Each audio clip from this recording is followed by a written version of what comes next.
The Magic Powder, a folktale from Myanmar. Author Grey-Stroke. Illustrator P.G. Dinesh.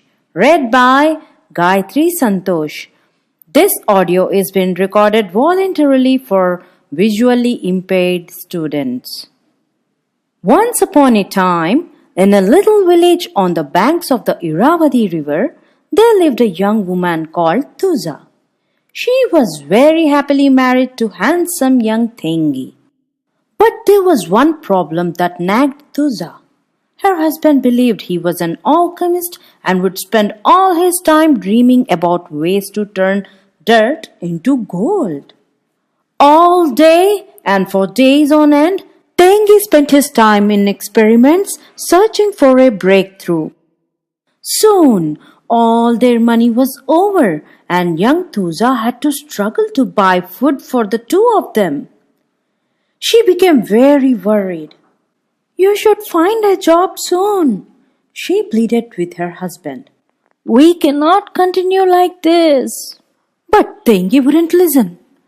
"I'm on the verge of a breakthrough. Why do I have to work when we will be rich beyond our wildest dreams? We will soon be able to turn all the dirt we find into gold."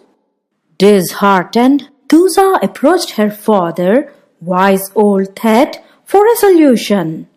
Thet was surprised when he heard that his son-in-law was an alchemist. He thought for a while and asked to see Thengi. Tuza returned home happily that day, for she knew her wise father would have a solution. The next day, Thengi arrived at his father-in-law's house, fully prepared for a scolding. He was taken by surprise when Thet took him aside and whispered, "When I was young like you, I was an alchemist too." The two of them spent the whole afternoon discussing Thengi's work. Finally, the old man stood up and said, "Why, Thengi, you have done everything exactly like I did when I was your age.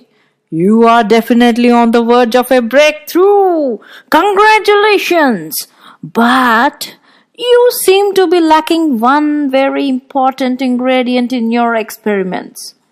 You will need this when you finally turn dirt into gold. Only recently did I discover this, but I am too old for this task. It requires enormous effort." "Then let me do it for you, father," cried Thengi. He was really excited. All his efforts would pay off at last. "Tell me what the ingredient is." "Good, you are excited," said Thet. He leaned closer and whispered, "Son, the secret ingredient is a silver powder that is found only on banana leaves. You will have to plant the bananas yourself and cast certain spells on them. Then, as the plants grow, the powder on the leaves will gain magical powers." "How much of this powder will we need, father?" asked Thengi excitedly. "A kilo," replied Thet. "A kilo?" cried Thengi. "That would require hundreds of banana plants." "I'm afraid so, son," said the old man. "That is why I can't complete the task myself." "Don't lose heart, father," said Thengi. "I shall."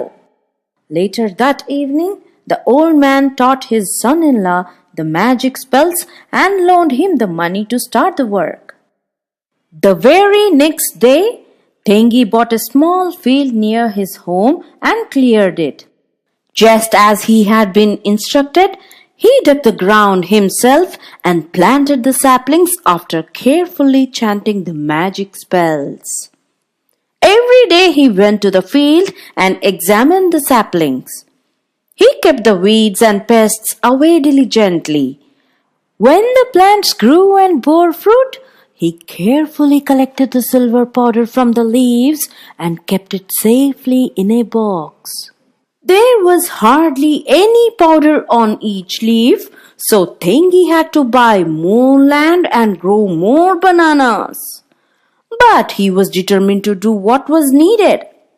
It took him several years, but at the end of it all, he had managed to collect enough of the magic powder. He rushed to his father-in-law, excited as never before.